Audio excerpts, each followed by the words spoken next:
Good morning, allez, Iden, ce sera aujourd'hui le Nishmat Rav Asher Ben Binyamin Ze'ev, François Fragy Ben Chana et Avram Ben Rivka. Si vous souhaitez vous aider d'une prochaine étude de Mishnah, contexte de 5 minutes éternelles, nous étions Masechet Kilaim, Perek He, Mishnah Vav, Aroe Yarak Bakerem Ve'amar, Kesheagia Lo, Alaktenu Mutar, Keshe'echzor Alaktenu, Imosif Bematayim Asur.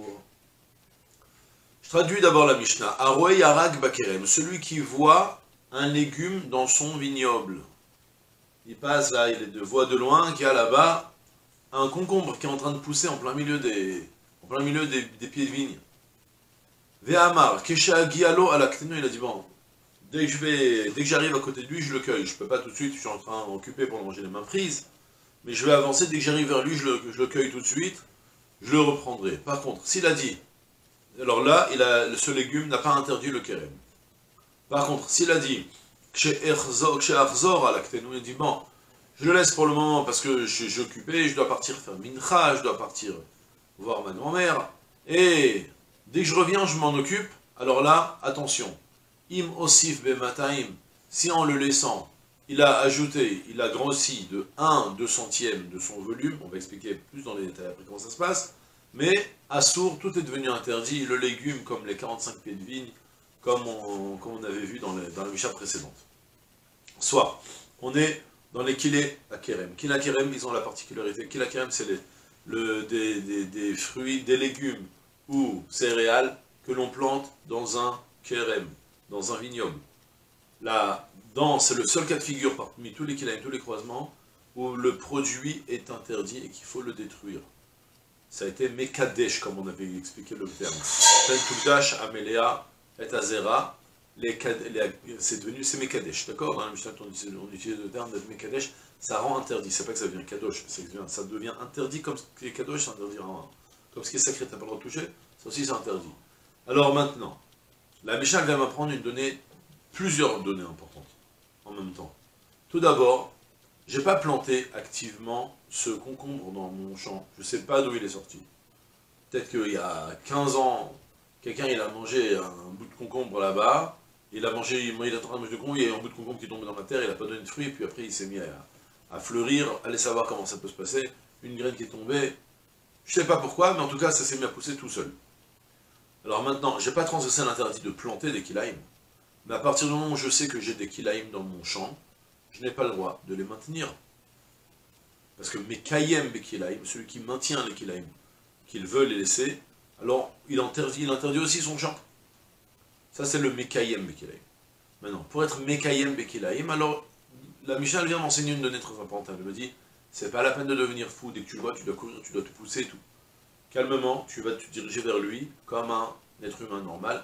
Tu es occupé en train de cueillir par exemple, et ben, tu continues à cueillir ce que tu arrives, jusqu'à ce que tu arrives à lui. Tu n'es pas obligé de courir tout de suite, le laisser. Mais par contre, tant que tu as l'intention de t'en occuper, par contre, si tu as un brin de ne pas t'en occuper, incessamment sous peu, tu n'es plus en direction pour aller le chercher, tu te dis, bon, je le ferai demain matin. Demain matin, je serai en forme. Aujourd'hui, je suis trop fatigué, par exemple. Je veux le laisser, demain matin, je m'en occupe. Oh là, tu veux le laisser? Tu es en train de le laisser, là, maintenant, activement. Tu as l'obligation de t'en occuper. Tu ne veux pas t'en occuper, tu veux faire autre chose avant de t'en occuper. Là, ça s'appelle que tu maintiens des kilhaïm interdits dans le kérem, et dans ce cas-là, ça va devenir interdit. À partir de quand ça devient interdit?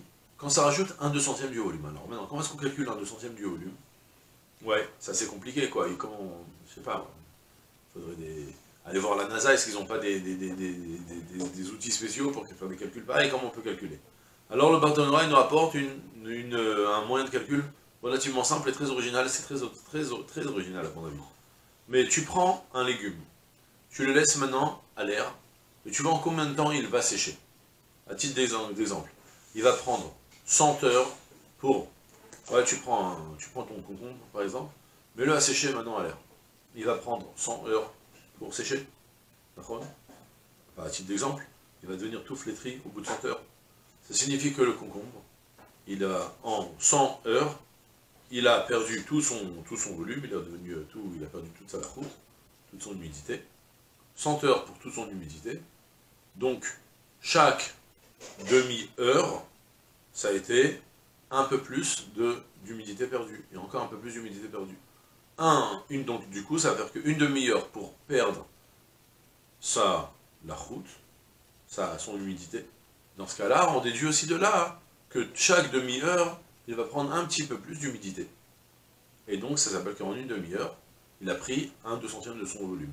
Comme ça, le Barthénois, il nous propose de faire le calcul. Je vous le fais dans les mots si vous voulez même. Mais Ketsad Meshahari Mimosi Vemataim, comment est-ce qu'on calcule s'il a rajouté 1/200? Eh bien, Roim Kshechotrim Eregze, on voit quand on a coupé ce légume de l'arbre, au Min Sheldvoazo, Mina Mechouba, on l'a cueilli. Bekamazman Yivash, Shalotisher Volecha, en combien de temps il va prendre pour se flétrir complètement et perdre toute son humidité? Par exemple, Agebatzmecha, prends un petit exemple. Chez Yavash Bemeacha, il a pris 100 heures pour flétrir, pour devenir complètement sec. C'est fait que toute son humidité, elle se perd en 100 heures. Dans ce cas, à chaque demi-heure, il y a 1/200 d'humidité, 1/200 d'humidité, 1/200 d'humidité. Et dans ce cas-là, de là je déduis que si jamais il est resté planté dans la terre pendant une demi-heure, chez Iguialo, Velo Licto, alors dans ce cas-là, au bout d'une demi-heure, il va aussi rajouter un 200e. Parce que chez Keshem, Shou Yavesh, Minachoto, Bechol Khatisha, ouais, le temps qu'il va sécher toutes les demi-heures un petit 200e supplémentaire, et bien dans ce cas-là, aussi la même chose, à même titre d'exemple, dans le positif, pour grossir et prendre de la lachoute, toutes les 200 heures, il rajoute il rajoute dans le champ.